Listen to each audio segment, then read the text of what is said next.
Initials NB from Toronto. May Allah bless you, Sheikh. If you already discussed this, then I will find a video. But can you touch on how one can lead a life Islamically and to aid their memory, like avoid certain places even though they are permissible, avoid certain friends, etc., not just foods and such, etc. Okay. With regards to living an Islamic lifestyle, increasing your memory, strengthening your memory, avoiding things which could weaken your memory, harm your memory, foods, places, this and that, individuals, etc. Yes, we have spoken on this many times. The videos are there, but we'll give you just a bit, inshallah ta'ala, like the rest of the summarized answers. We say, with regards to foods and drinks, I don't think they're asking about that, where they mention people. Who's the person that is distracting you or weakening your memory? Your brother in Islam or your blood brother? Someone who's your blood brother, he has rights over you. Even if he's talking nonsense and stupidity or distracts you from studying, he still has what? He still has rights over you. Someone who's just your brother in Islam, he has some rights, or your sister in Islam, but not like actual blood. So your level of closeness or remoteness from them is going to depend on who they what? Who they are. My friend is not like my actual blood. Everybody got this? What's important is that anyone who distracts you from Allah and His Rasul, anyone who distracts you from you making the necessary review and revision, then you should limit your dealings with them. Limit your dealings with them to the best, or to the best you can. You can't just totally cut off your brother or your uncle, but limit it. I'm your family member, I'll give you your haqq. That doesn't mean I have to be your friend. That does not mean I have to be your what? Doesn't mean that. But you have to give them the basic haqq. So the first thing is that you want to limit your dealings with him. The time, the place where you go, limit it. Number two is, if they visit you, or if you have the ability for them to come into your turf, your territory, your stadium, that's even better. You come, you sit down, I give you tea, eat biscuits, how you doing, you're talking, and while you're talking, I'm doing something that doesn't take the necessary mental focus. I'm preparing something, I'm organizing something, I'm cleaning my library, I'm brushing off the books, I'm putting stamps on my books. I'm doing something constructive, something that pertains to some type of knowledge, but at the same time, I'm entertaining you as my guest.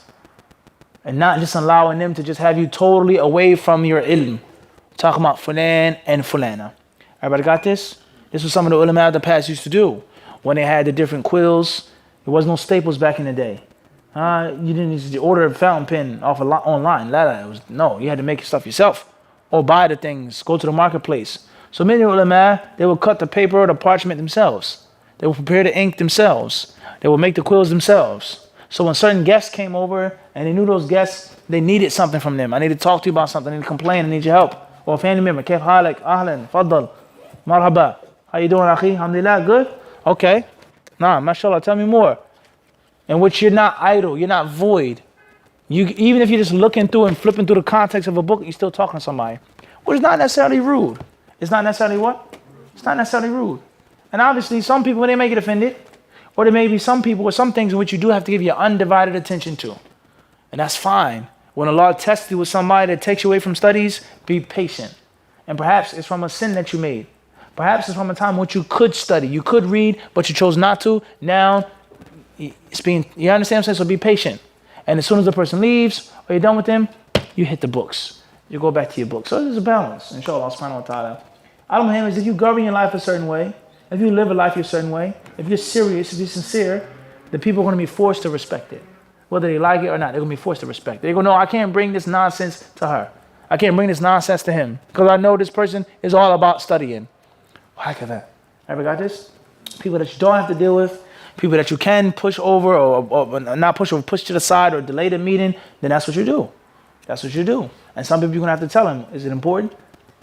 What exactly do you need? Okay, I'll talk to you after my class. And it's just that simple. But keep a balance. Don't cut yourself off from the people they may need you. You may be busy, but they may need you. And it may be a means of honor that Allah allowed you to be the one to counsel this person and to speak with this person. So everything is a what? Is a balance. Can't go extreme.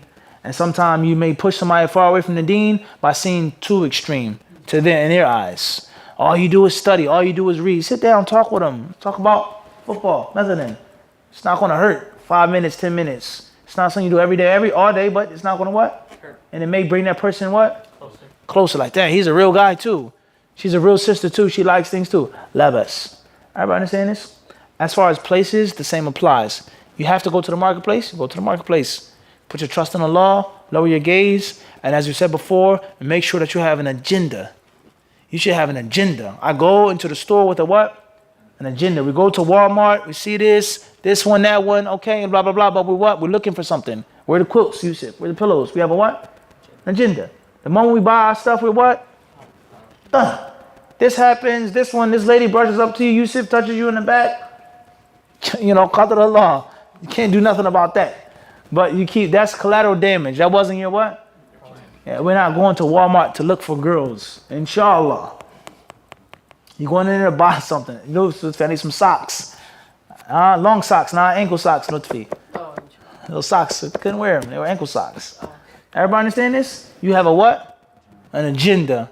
And while you're sitting in line, you pull out your book from your bag or your pocket and you read while they're scanning the products.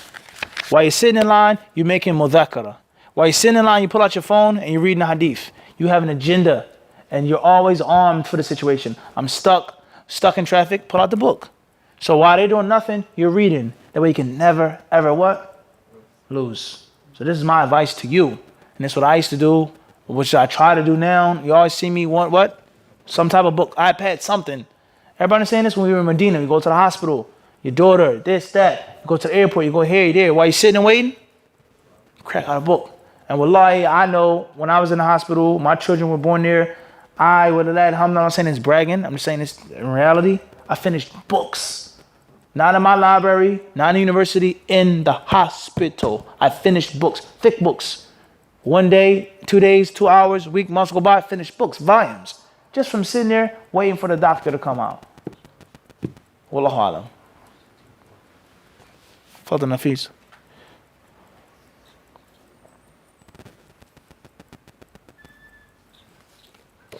جزاك الله خير.